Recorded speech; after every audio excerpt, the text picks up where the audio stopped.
Hello, everybody, and welcome back to Feeling Seen, the podcast that talks about the movies that make us feel seen. I have a real star on as a co-host today. I remember, back when I worked at Wired Magazine, we did a package about, the most important wave of comedians that was coming up, in the tens. And I remember just being so taken by this person. And so right now I'm feeling very starstruck. You might know their stand-up comedy from albums such as Same Sex Symbol or Marriage Material. You might have read their book, Save Yourself. You might have seen them on A Million Little Things on ABC, or maybe you listened to the podcast Query, which is now here at home on Maximum Fun. Cameron Esposito, what else should we tell the people before we get started about you? You did so much. You did so much. I like to overdo it. That's true, though. Does it sound impressive? I feel like something that's wild about career stuff, in my experience, is that the goalposts constantly move. Yep. It was comedian Kurt Braunohler who said to me once, the thing you want, you get a year after you wanted it. So by the time that you're, actually doing this thing, you don't give two fucks. Right, yeah. And so I just don't, when you said that, I was like, I guess I have done those things, and I guess that does sound good. But I believe it was Britney Spears who said, give me more. Give me yeah, more. She said that. It was her.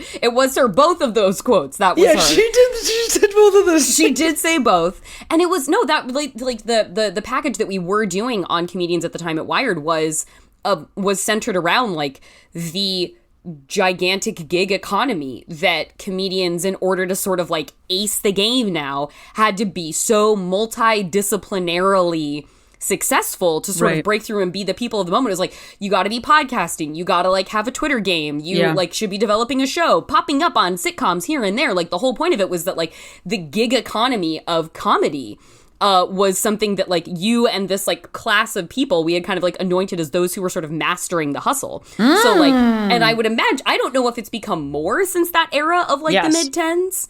So there you go. So I would imagine, it's like you said, the goalposts just keep moving, and you are a veteran of this. So I would imagine too that your goalposts, there are loftier and loftier goals because of the work you have put in and the build up of your career. Now it's not I was reading about you honing your first Type 5, and now it's I'm developing another television show because I've already had a successful television show, and I hope I have another one. Well, and the other thing that has happened, and I feel like Max Fun listeners are the kind of people who think this is interesting, is, the thing that we're striking about right now in Hollywood has been going on for a really long time. And part of it is, I think about the big change happening in 2006, which is when both Twitter and YouTube were first became available. And prior to that, if you wanted to work as a comic, you were on stage, and then you taped yourself, and then you burned a DVD of that, and then you mailed it to somebody. And before that, you had to drive across the country to audition. So I think that we are still, in a lot of ways, catching up from a change that happened 20 years ago. Right. Where there are so many different avenues now and so many different categories. The one that's happening right now is TikTok, which I have fucking cracked. Okay. I think what's so hard about that is that it is a complete restart. It is a complete restart. People are so young. They don't know who you are. They have no idea what's going on. It is restarting a career that I've already been in for 20 years. And the cognitive dissonance between that is so hard. Because I want to be springboarding off of the work I've already put in. Right, it's exhausting and demoralizing to be it's from scratch. But I was talking to somebody about this yesterday. Courtney Cox has a really great TikTok game. Wow. Courtney Cox, first of all, congratulations to her. She's doing great. But also, she was in Friends. She was in Friends. She was in the television show. Famously, the idea that she has to start over, it's we're all fucked. / we're all blessed. I don't know which one it is. Slash we're all, I guess, on the same playing field. Yeah. Because if Courtney Cox is out doing, like, native TikTok creators, like, in some fashion, then, like, fuck yeah for her. I'm feeling like the January Jones of lockdowns on Instagram feels like she's well-suited for TikTok. Just, like, making crazy salt and vinegar baths. Here's an example of this writ large. Margot Robbie. Like, she is, first of all, she's just very appealing. Like, not just, I think she's a great actor and, like, obviously, you know, traditionally gorgeous and all these other things. She is stereotypical Barbie in the film Barbie. But she also seems to have, I don't think you can actually fake this. I've met enough people, I've worked in LA long enough. She just seems to have, like, genuine humility, genuine kindness. She seems to be like an artist in control of her career, which I always think is impressive.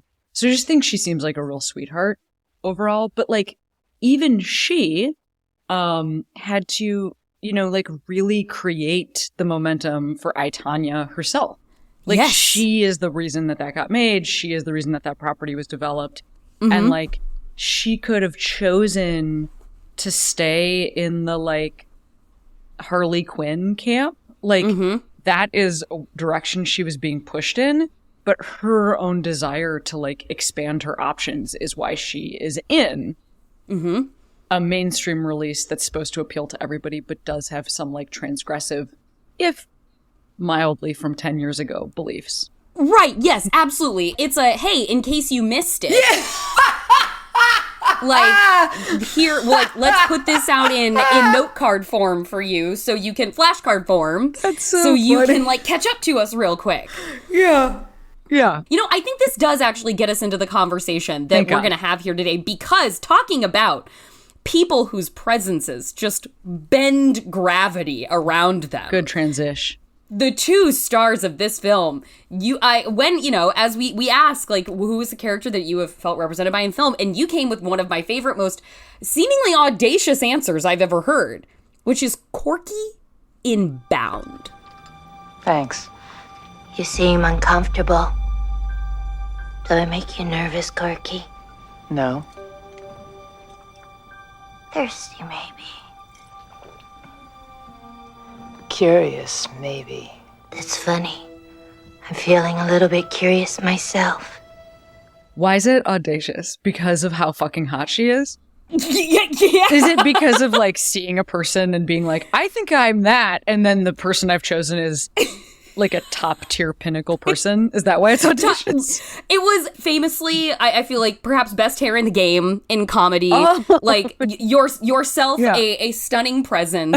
then there's the tier that is Gina Gershon. I watched this with a friend who had never seen this before, and a deeply, unfortunately heterosexual individual. And Gina Gershon popped up on the screen, and her jaw dropped, and she was like, so hot. I am more gay than I realized I ever was before. Like, she didn't even say anything yet. She's just in her freshly out of prison clothes. Oh my God. Totally. Showing up to fix things. And it was like, and she had no awareness of Gina Gershon before this. So such is the power of this actress and this character. I mean, there's a lot I could say about this, and I will hopefully say it all. So I hope so. Number one, okay, so she's incredibly attractive. We love her mouth. Yeah. A lot of other things. Period. I think that another thing that's true is that the Wachowskis, who like made this film and then got the funding to make The Matrix from how good this film is. And so if you haven't seen it, first time Chicago filmmakers, the Wachowski sisters, coming out with a haymaker in Bound. It's so good. You know, it's like a film noir, like detective story or like caper, like, and it really is, it absolutely holds up. The shots are amazing. The, like, it's stylistically beautiful. Joey Pants is in it as the villain, and he's fucking amazing. A young Chris An incredibly Maloney dynamic is in performance it. from him. Yes. So there's like all of that is going on and really speaks to, like, is all to the film's credit. But I think none of that would matter if there wasn't the chemistry that exists between Gina Gershon and Jennifer Tilly. because often when like lesbian stories are cast, I almost feel as if the people that were cast were never in the same room before they showed up to set. Like, I don't know what, I don't understand what seems to be underlying these casting choices. Like, is it just face? Is it just like how somebody looks in like a firefighter's uniform? Like, what is it? Like, how are they making these choices? Because you'd think that even like if you put in like the male gaze, like put in a patriarchal context of like men making these films, you'd think that heat and sensuality and chemistry would still be at the fore of the priority for these casting decisions. You'd think that that would still super matter. But like you said, it seems to tend to come down to, okay, face. Okay, we're serving 100s on face, but then like absent a chemistry. I'm realizing as you say that, I think the male gaze in this particular instance is perhaps each actor's fuckability to the dude that's directing the film. So like, I think there's a lack of understanding that in a queer context, those women are going to want each other. And right. Like, as opposed to they're both individually available. Like pornography. Like in pornography, the women like make out, but they also face out so as to be like, there's room for you. You know, like that's maybe a very good point. Maybe that's what the problem is that there's like a sort of a railroad tracks to each individual person without looking at the way that they are tied together on those tracks. I don't know why I made it a murdering situation. The tracks eventually, ideally, they would merge as opposed to just running parallel to each other forever, doing a great job, each of them. But they would become a unit, heading on toward the same destination. This is all a very long way of saying that these actors are very specifically chosen, and it is so clear to me that the filmmakers are also both women, because they were not out at the time. They were not publicly trans women. Yeah. But it feels so clear. Like, I feel that so much in this film. Yeah, just watching it last night, my friend was like, "Oh, we love a movie made by women." Yeah, and it's so clearly made by women. It coming through. You can really feel it. Yeah, and then the other thing that I will say that I think, again, to specifically speak to Gina Gershon and like why I could see myself there, they also early days, they had a sex scene choreographer.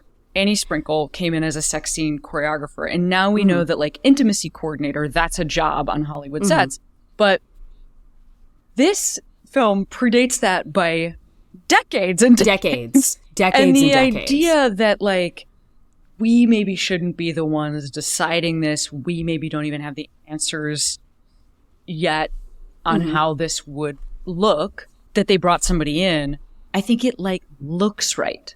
Like, the stuff that these women are doing, even though you don't see all of it, it really looks right.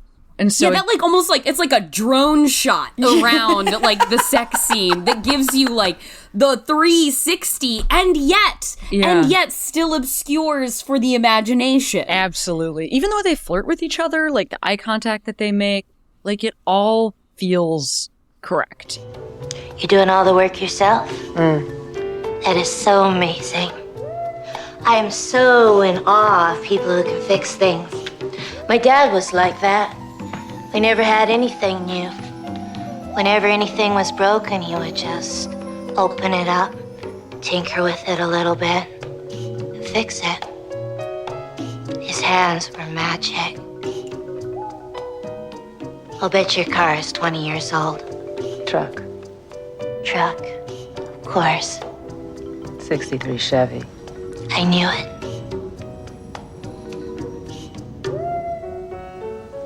Well, I guess I should be going. You can drop the cup off at any time. Thanks. My pleasure. You know, so when I looked at this character, because, you know, the other example in television, but not film, is like Shane from The L Word. I think really spoke to a lot of people. People really like connected with that character. But that character is like, first of all, has a body that's pretty unrelatable to me. Like, such a Kate Moennig is such a thin person that yes, feels... it's very, very like 90s CK model kind of build. Oh my God, that's I fucking wore all that shit. Did you ever wear CK1 or CKB? Oh my God. I remember was it the ads for CK1 where I think just some wraith looks like straight into camera and just goes B. Oh my God. And that's like I think the that's probably CKB. Ad. There were CKB. two, CK1, CKB, and I definitely had both of them. And was just like dousing myself. I don't know. Anyway. Dousing yourself in that, the Kate Mossification of us all. Yes. It was not a relatable time in fashion. Yes. And so Kate, and this is not a criticism of her body. That's her bod. No, absolutely. But that's an unrelatable body type to me. And I think that was part of the fantasy of Shane, was that it was like kind of like, well, no one is Shane. Like the specific form that Kate Moennig embodied in that character was like, this is the one woman who will ruin your life, and then you will never encounter another vision like her ever again. But I think I thought I was supposed to have that body, actually, because there are moments, like, for instance, when that person takes their shirt off and is so flat-chested that I think I thought, if I am occupying this space on the gender spectrum, then how could I have breasts? Like, that's sort of something that I took away from.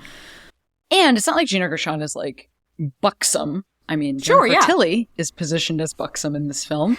Yes. But she does have post-Terminator 2... Actually, I'd have to really... These are contemporaries. I'd have to really time stamp them to figure out which one came first. But there's a Linda Hamilton Terminator, nature. Terminator 2 is like 1992. Thank you. And the moment where Gina Gershon is like holding up, she looks like a boom mic operator, like painting a wall. And it's that shot from the back with the shoulders and the biceps. I was like, I said it out loud. I was like, this is pure Linda Hamilton core. Oh my God. And your engineer just said this is 5 years later. I'm fucking a genius. I didn't even look that up. I just knew it. And you knew it too. Like, but the idea of arms and strength. Yep. That stuff, like Linda Hamilton, the way she trained for Terminator 2 changed the way that the Marvel universe preps people for films. Like, she had just had a baby. She had been the damsel in distress in the original Terminator. We're going to turn her into a powerful character. We're going to give her arms. We're going to also do that to Meryl Streep in The River Wild. The River Wild! These arms... The amount of times I watched The River Wild on HBO. The Terminator 2 arms, The River Wild, and then this film. Like, these are films about arms, like, above all else. And then we get the career of Jessica Biel. So, like, it all comes in succession. Then we eventually get Blade Trinity, and Jennifer Garner is Elektra, and, we invent Alias. arms. Alias, so important. Alias, yep. So important. Foundational. So, yes, I will say that the way that her bod is represented, also the other things that are awesome about Gina Gershon in this film is her wardrobe. Her wardrobe is fucking amazing, spot on. She's wearing things that are like deeply queer. Yes. First of all, she's in uniform. I mean, it's not like she's wearing like painter's pants and a tank top. So she's, technically in like a blue collar worker uniform. But and not like it is sexy if it's a thing that is for you, but if it's not for you, it is not trying to court you and be like, it's not trying to get Caesar to think that she is sexy. Oh, that's awesome. It is for Jennifer Tilly and for those who would align with Jennifer Tilly's desire of her, which I think is like, she's almost like alienatingly queer. I think that's so true. And the other thing I will say that speaks to that point is that when they eventually put her in a motorcycle jacket, it is oversized. Mm-hmm. It's not tight. Like, again, it's not like talk about the Marvel universe. Like, it's not like zipping up. She doesn't look like Black Widow. Yeah. It doesn't produce cleavage as it comes together. No, it doesn't. It doesn't produce cleavage. There's no boning. It's not partially a corset. Yeah. And so when she goes to like a lesbian bar, a queer bar, she is wearing what somebody who's occupying her space on the gender spectrum might wear. Like, she actually looks right. She's super hot, like above, way above average hot. look, you go to one of these bars, that's not what people look like. But you're not going to find find the outfit people might wear. The L Word would tell you that you're going to find a room full of Gina Gershons, yes. and Bound would tell you the truth. And that's actually something that I really noticed about this too. Was like watching it again. It was like, this looks like a corner gay bar in San Francisco of like the diminishing lesbian bar variety. Like these look like, even the people in this bar look like folks who would be in this bar, as opposed to a sort of centerfold representation of what it would be like to walk in and see a bunch of lipsticks sharing cocktails with each other. That's such a good point. And I think another thing that speaks to that point is that later in the film, and gosh, I mean, just pause this and watch it. But there's a really important, and by the way, I'm just doing this like from memory. I didn't rewatch this to prep for I'm this sure at it's all. This is just what's in my brain. But something I really think is amazing is like, so Jennifer Tilly presents as this like sort of high femme person. She's partnered to a man, a like mobster in the film. So there's like a very sort of, you know, we have The Godfather already exists, and you know we have a reference point for like who might be like a wife, and she's clicking around their condo in high heels and all this stuff. But there's a moment where she says to Corky, where she says to Gina Gershon, like, do you think I don't have experience in this area? Or like something, I don't have the exact dialogue, but it's like this really great moment where she reveals that like she's, you know, stealthily operating in a heterosexual relationship to like survive, and that she's essentially doing, you know, sex work, which so many, which as like when because like they reference the thin walls between the two apartments, the one that Gina Gershon is fixing up and the one that Violet and Caesar live in next door, and Gina Gershon Corky hears Violet with the man, and she kind of calls her out, and she's like, I heard you over there. There's one thing I can't stand about sleeping with women. It's all the fucking mind reading. I don't understand. I know. Violet, that's because you can't understand. We're different. We're not that different, Corky. Let's see. This is the part where you tell me what matters is on the inside. And that inside of you, there's a little dyke just like me. No, she's nothing like you. She's a whole lot smarter than you are. Is that what her daddy tells her? I know what I am. I don't have to have it tattooed on my shoulder. That's what he's saying. They don't have sex with men? I don't. For Christ's sake, Violet. I heard you. Thin walls, remember? What you heard wasn't sex. What the fuck was it? Work.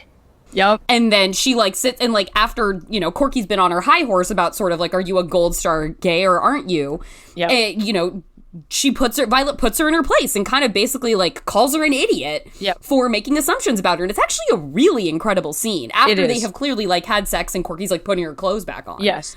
Yeah. I think that's amazing. And, you know, it also occupies this space of like, I don't think in this film that Violet is supposed to be bi or pan. I think she's just supposed to be like a lesbian undercover.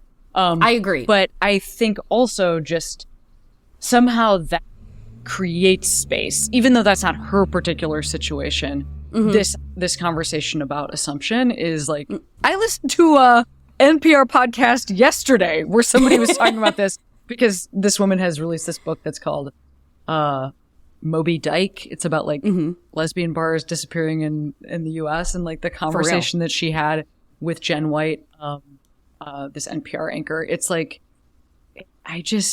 one thing I love about queerness is that somehow we have the same conversations over and over again as if they ever knew. Like, may I suggest reading Alison Bechdel's Dykes to Watch Out For, and then also watching Bound, and then watching TikTok? Because it's like we're making the same jokes. We're discovering the same stuff. Everybody's pointing out the same thing. It's like people die, and then we just like repeat the process. This is what happens when you can't learn your own history in schools. This is the queer unifying experience, is this Westworld loop of shared culture. Loop. What the hell? It's the Dolores gays waking up every day, and like every day it's a new Dolores gay being like, hi, like, what have we done here? Absolutely. Also, shout out to another Queero, Evan Rachel Wood. Love you, Evan. Yeah, shouts out Evan Rachel Wood. Come on the pod, Evan. And Evan and Zane, a fine band that you might get to watch if you're here in Los Angeles. Yeah, multidisciplinary queers. Shouts out, much like yourself, a multidisciplinary queer professional. You know where you can find a chat with Evan is on my podcast Query, which again just joined the Maximum Fun Network. Look at this synergy. Yeah, it's a deep dive a couple years ago, but you can find it. It's time for a quick break. I'll be back with Cameron in a moment, and we'll talk about her first time seeing Bound. Then you'll have one quick thing before I go about news that is near and dear to my heart, which is that the Taylor Swift Eras Tour is coming to a theater near you. So we'll talk about that at the end of the show. Stick around.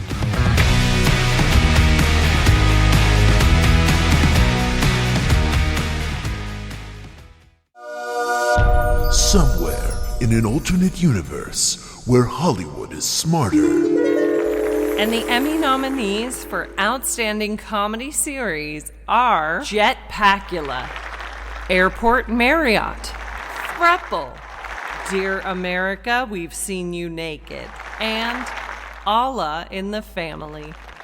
In our stupid universe, you can't see any of these shows, but you can listen to them on Dead Pilot Society, the podcast that brings you hilarious comedy pilots that the networks and streamers bought but never made. Journey to the alternate television universe of Dead Pilot Society on MaximumFun.org. I'm Jesse Thorne. Bullseye is celebrating 50 years of hip-hop by bringing you an entire month of brand new interviews with rappers. That means Jeezy. I put my pain in the music. Angie Stone. You know, hip hops. We called them hops back then. Master P. Music is what's gonna open the doors for us, but whatever we come up with after this, it's gonna be bigger. Plus, Chica, Saba, even the greatest of them all, Rakim. That's this September. Open up that podcast app, type in Bullseye, and hit subscribe. You're not gonna want to miss any of this.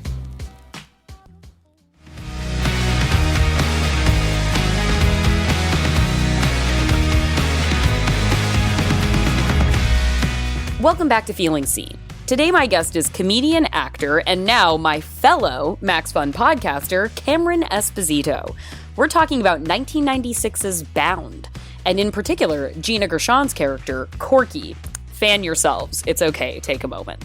It's a crime drama, a lesbian love story, and the first film written and directed by the Wachowskis. Let's get back into it. How old were you when you saw Bound for the first time? That is such a good question. I don't know. I feel like I want to say it's in the zone of 22 or 21, maybe even 20. Okay. It's in that zone. I think I saw it. So I had my first girlfriend and I, she subscribed to the version of Netflix where they would mail you a DVD and then you'd get booked on their stand-up show. No, that's what we call a callback.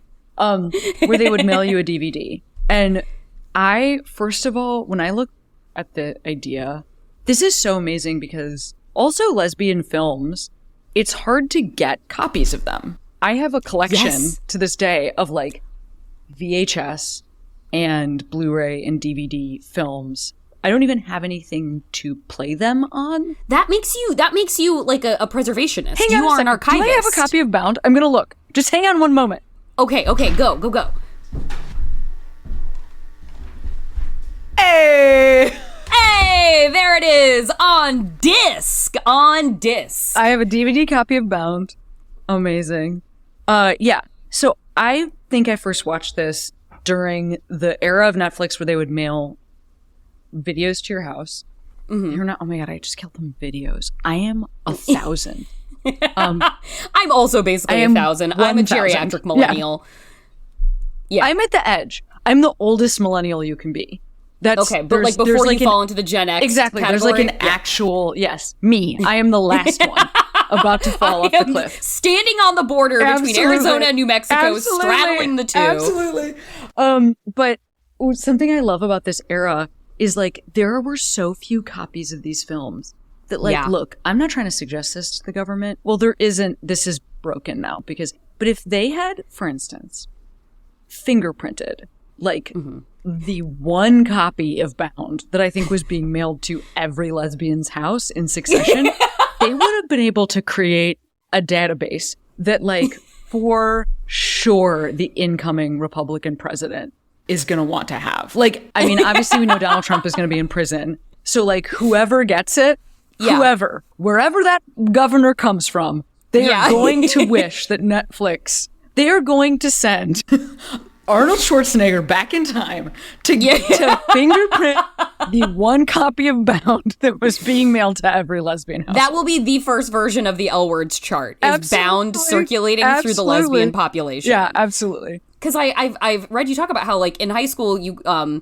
like, it seems like you had a generally good time in high school. Like, I was well-liked. Like, things went pretty well. And like, you were raised very Catholic. And you've talked about, like, that gay people were about as real as leprechauns to you. Like, it was, like, that's a fantasy item. Yes. So by the time you're watching this, like, had you quickly accrued, like, in your life dating women, other examples of like gay cinema, or was this a kind of like proto example for you? Is this sort of earlier on in your discovery of gay cinema? This is such a good question. So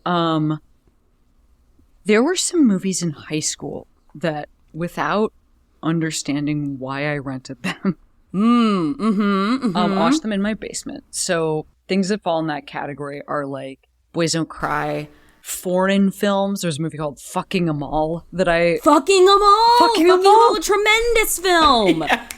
The number of times I've played the kissing scene in the car on YouTube. The number of times I have found that, and I'm jazzed. So like those films are that first era. But something that's true about them is that like they either were very young, like the characters were. And I hadn't yet seen, like, Go Fish. Like, if I had seen the movie Go Fish, that's, like, an older group of people. They're in Community. Like, that would have been something that I think would have changed my life. But I was only watching films where something terrible happened to the main character. Yeah. Or where they're, like, teens and they don't have community. You know, so there wasn't, like, an idea that that could exist. When I saw the L Word, when I saw Bound, that is the first time that I was like, wait, what? Like, this can exist outside of, like, teendom, outside of tragedy, and within Community. That was, and I recently, I was on the podcast Screen Drafts, and we were picking the 7 best gay studio films of all time. Oh my God, yes. What did you say? Sorry.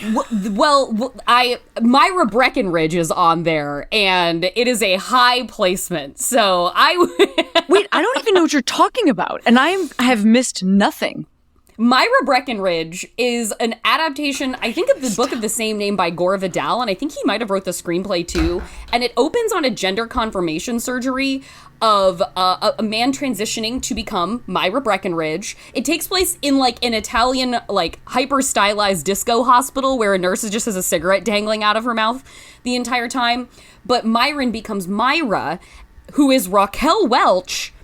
And the whole gambit is for Myra to go to LA to Myron's uncle's acting school for terrible actors, where she will then convince him she is the wife of Myron who is dead so she can get his inheritance of several $1 million. And this is a queer movie, and Myra is a despicable person. And her, like, stated goal is to obliterate men in the patriarchy. And she does very bad things that are like, this is our hero? That, like, really make you question how you can root for her. But then it's like, but Myra, wow! So, highly recommend. Okay, gosh. I mean, I don't understand how this is in a shadowy place for me. But keep going. I think it's the shadowy place of, like, post-Hays Code has fallen. We have not yet learned how to shove the gays out of the frame because they went too far.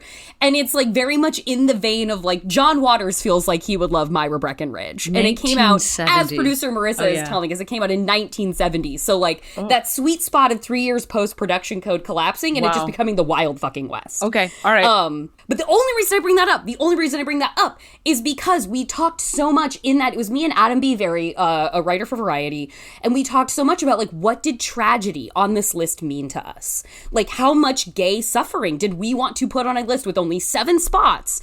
And we only really allowed ourselves one sad film because we wanted to center stories. Which for is our Brokeback little part. Mountain? If we were going to say this is a list of top 7, then it should revolve around joy and celebration and triumph and lives lived well and honored. And with Bound, you have something where, like, the very thing that makes these characters villains and outcasts in any other film is the thing that allows them to survive. Being themselves, Jennifer Tilly as the gay femme fatale, and Corky as the dyke next door who is stealing the woman from the man. Those are the things that armor them to successful, like, vindicated vengeance by the end of the film. And that is a revolutionary thing even still. Yeah, absolutely. 100%.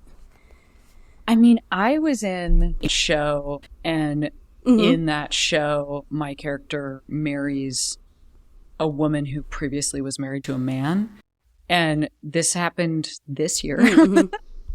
And nothing bad happens to that man because of this wedding. He's, like, actually into it. And even that, you know, I know there was some negative response around this character deciding. Right. It's like the same situation, but everybody's chill with it and nothing, and there are no consequences. And it's 2023 and people are still like, I don't fucking know if this guy deserves this. And it's like, I think he's just happy. He's doing his own thing. And I think he'll find someone new. He's at the wedding. He gives a thumbs up. Guys, maybe we should just listen to him and how he feels about this. Oh, God. No, I think I love, like, Bound as a, like, first-time film in the halo of period in which new queer cinema is like sweeping through the 1990s from the Wachowskis, who are going to, like, who are 2 women, we just don't know that yet publicly, who are going to reorganize action and blockbuster cinema with The Matrix in a few years, coming out with a lesbian noir crime thriller that even by today, like, if this got released fresh in 2023 and played at Fantastic Fest, it would bring the house down even now and would still feel fresh and, like, out of left field. Like, wow, how'd they get this made? Yeah, absolutely. I mean, I would put in my, like, personal pantheon, I would only put 3 other films as number 1, happy, and number 2, like, affecting me as much. I would only put Saving Face, which I love. Have you seen this film? It is like a rom-com. I have not. I've heard the title, but I have not seen it. It is by Alice Wu, who I, like, got to know, which is amazing because that is one of my favorite films. And it's great. If it was released today, people would think it was great. It's great. Desert Hearts, I'd put in this category, which is, like, again, it's dreamy and beautiful. It, like, does not feel like it's from now, but it was a period piece when it was released. So, again, great. And the other one is Carol. I would put Carol in that, like, group of things where it's, again, just, like, totally positive. Not totally positive, but happy endings. Nobody's shot in the head by an errant nobody's shot. bullet. Yeah, when you look at the history of lesbians on screen, by comparison to, like, anything else that is built around female sadness and the loss of, like, gay love, it might as well be a ticker tape parade. Yeah, and also we get a ton of coming of age tales, which, like, again, I don't mind. I mean, there's some beautiful, like, the movie Pariah is amazing coming of age tale. Yeah. By Dee Reese, and, like, then she got to make, you know, other awesome big movies after making that. So there are great films in that category, but, like, a Bildungsroman or whatever, like, I'm 41. I still watch that shit, but I am 41. But at the end of the day, I am 41. When I go to bed at night, I'm 41. Yeah.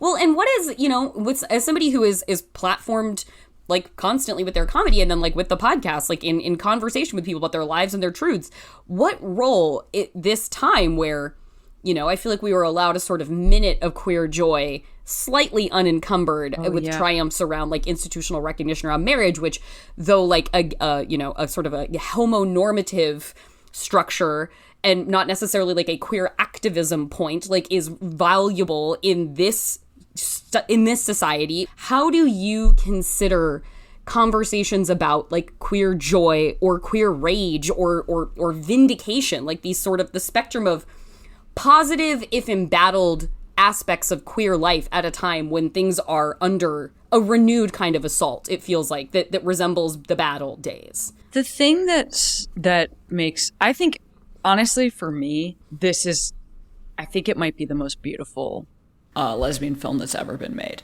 And I think part of that, and that speaks to what you're asking about, is that one of these people is closeted, she's doing sex work, she's, portraying a certain role to survive. And you know what? Like, fair fucking enough. Because at many levels, that is what queer people to do. Like, in a state where you can't put the photo of your significant other on your desk at work. I don't even know if we're in offices or if we have desks. I haven't worked a corporate job really ever. But let's say there's a world where there's an HR department. I don't know that world. Movies tell you this exists. In a world where blah, that is representative of something. But I think pushes this film into, it's like well made, holds up, fun, all those things. Yeah. But what pushes it into like politically charged is that this woman who is closeted because she has to be, desires and pursues the woman who is out. And that woman is outside of our traditional gender norms. That woman is wearing a baggy motorcycle jacket. That woman is masc of center. And to be masc of center and be an object with value, where your sexuality is valued, where your body is valued, where you are pursued, like that, that literally works for like violence prevention. Because I think the idea, like, to be a masc of center person is breaking so many norms. It's working outside of a patriarchal system. I mean, it is like literally revolutionary that this that this character is the one who is like lusted after. And to have Jennifer Tilly pursue her. Yes. And then you have Jennifer sort of, topping from the bottom in like their initial encounter where she like brings Gina Gershon like up to her and Gina starts like being the initiator, quote unquote. Yes. Then you have the sex scene that follows with them where you have Violet topping Corky, and it's like her in that position of sort of like dominance over this mask, like you say, this masc of center individual. Like the tableau of them on the bed, I think is like incredibly powerful to see. Yeah. So maybe you shouldn't call me a dyke on the street if somebody on the planet actually values me in any way. That is the far-reaching effect of a film like this. The other film I would put in that category is Tangerine. Which is another film that like it positions value really differently. And I think that literally we undo person to person because it's not enough to put me on television. You have to put me on television and not make me a joke. Yeah, visibility is not representation. Yes. That is not the same thing. You have to make me like a desirable person. You have to make me part of things. It can't just be, actually, let's talk about the Barbie movie. Kate McKinnon. Out actor. Maybe Weird Barbie is the lesbian Barbie? Like, just based on a bunch of cueing. And this is my only complaint with that film, is that the other Barbies call her ugly throughout the film to her face. That is the only like lesbian woman that is in that film. They have a trans woman who's portrayed as beautiful and part of the hot Barbies, and we love that. But then the lesbian woman is literally a pariah. And the repetition of ugly. And at the end, there could be this moment where they say, we're sorry we called you Weird Barbie because you are actually beautiful. But they never say that. Yeah. Instead, there is an apology. There's like, sorry we called you ugly. Sorry we called you weird. Sorry behind your back into your face. They never say, sorry we called you ugly. And I think that like that is what this film does. is that it repositions that. That is huge. I cannot speak enough about how that affects the way that like somebody like me would be treated in the world. Well, and I think that like extends into the like kind of the idea of like possibility modeling too, where like you like a young queer person now can watch. There are many more choices. You can watch like Netflix shows that seem to have like gay kids all over the place, like a lot of coming of age, a lot of like youth in boarding schools, like trapped on islands and micro societies kind of situations. It is much better now, but like watching adult women who, for their difference and for sort of, I hate, it's a tough word, but unapologetic sort of leaning into the thing that makes them different from the nuclear family heteronormative structure that binds them, and using that, like at the very end when Corky's like, you know what the difference is between me and you, Violet? You know what the difference is between you and me, Violet?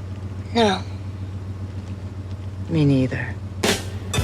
And like the two of them, like their train tracks merging in that moment, like for people to be able to watch that, and maybe they haven't seen the sad Vanessa Kirby Waterston lesbian movie, maybe they haven't seen The Longing and Ammonite, maybe they haven't seen The Children's Hour, but maybe the first time they saw gay women on screen was Bound. That's a great fucking start. It like really to have that be like the bar set for you and be like, you mean I don't have to be like, hey, sometimes I get a good ending. You can be like, hey, guys, good endings.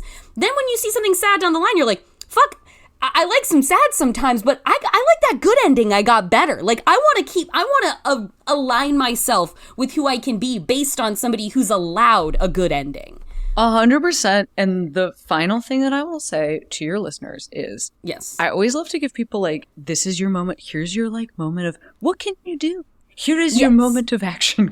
Here's the thing, like, number one, internalizing that like trans masc folks and masculine of center folks are hot is really important. So I want you to objectify me. Look at my Instagram and objectify me. I also would like to ask you to please objectify Mae Martin, Elliot Page, Lena Waithe.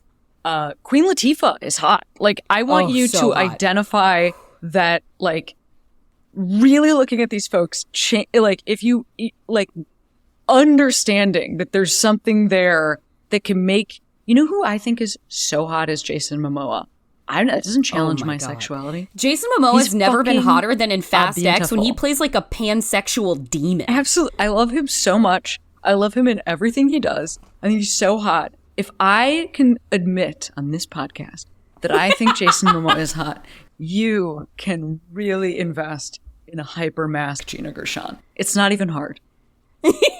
I'm glad I started this podcast saying that you're beautiful. So I'm glad that like I started out with the message you would round us out with. And my last thing I will say, I would just like to part with a quote from Roger Ebert's review to share with you and the listeners about Bound. This is part of the opening of the review. In old movies, this was a ploy to trap men. We're talking about The Ring Gambit, where Jennifer Tilly loses the ring down the drain to get the handyman, Gina Gershon, to come get it.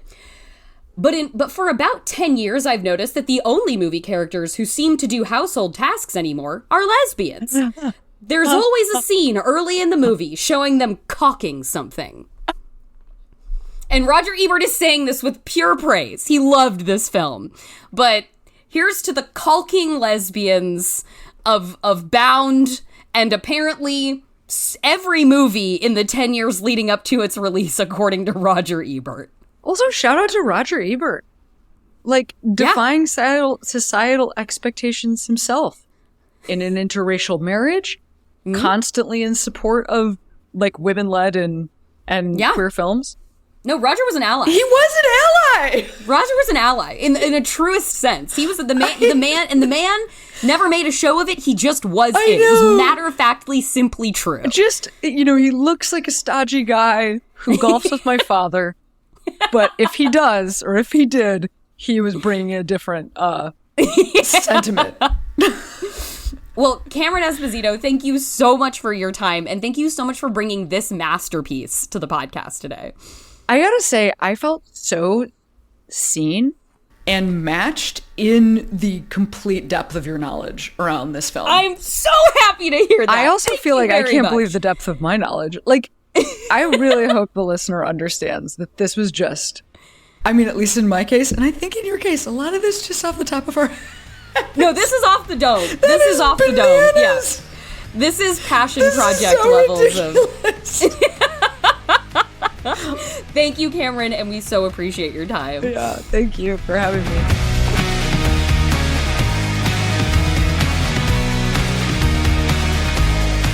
Big thanks to Cameron Esposito. I gotta say, guys, candidly, since it's just us girls, there's sometimes when you have a recording and you're just like, everybody's on, and like, that's your job, to deliver entertaining radio, as it were. But you're like, oh, that feels like a friendship. But like, it's a parasocial relationship still, but just know that probably like so many of you out there, so many query listeners, and hopefully so many Feeling Seen listeners, you do feel like you really want to be friends with Cameron Esposito because they're so cool. And I, too, wish that for myself. So we're all very much the same. And you can go listen to Query, as we said before, part of the Max Fun Network now. Wherever you are listening to this podcast, you can listen to that podcast. I was recently a guest on Cameron's show as well. So look for that if you want to hear lots more of us talking about horror movies, about Taylor Swift, about a lot of other things. We have a lot of fun. And hey, guess what? Segue. That's a segue note. Speaking of Taylor Swift, one quick thing before I go. Taylor Swift, The Eras Tour, the concert film, will arrive in theaters across the United States on October 13th.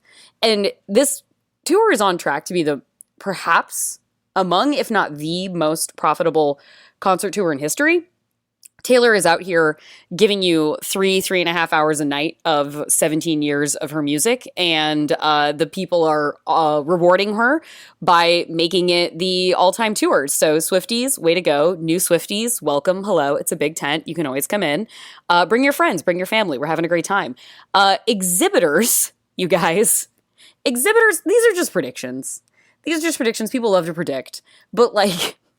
Hollywood Reporter, according to their reporting, says they believe several exhibitors tell THR they believe the film could open to a record $100 million based on, quote, brisk advance ticket sales. Guys, coming off of $1 billion Barbie, are we coming into $100 million Taylor Swift? Is that 2023? That's the future this liberal wants. That's the present this liberal wants. That's a nice little pick-me-up to 2023 when a lot of things are trying to pull you down.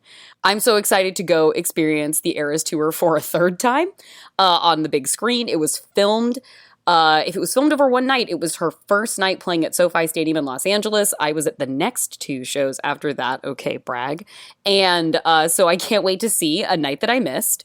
And yeah, let's all stand under the same moon together, aka buy tickets to go see Taylor Swift in movie theaters because she clearly needs more of our money. And I am willing to give that to her. And that support, as we always say, support independent cinema. But you know what? Support Taylor Swift too, because as we know, she's always an underdog. And that is the one quick thing I had before I'm leaving. Wasn't so quick, but when it's Taylor Swift, why resort to brevity? But that is, in fact, our show. You can follow us on Twitter at FeelingSeenPod or send us an email at feelingseen@maximumfun.org. If you want to follow me, I'm JorCrew on Twitter. That's JORCRU. Our theme music is by Andrew Eapen. This show is produced by Marissa Flaxbart. Our senior producers are Kevin Ferguson and Laura Swisher, and this is a production of Maximum Fun.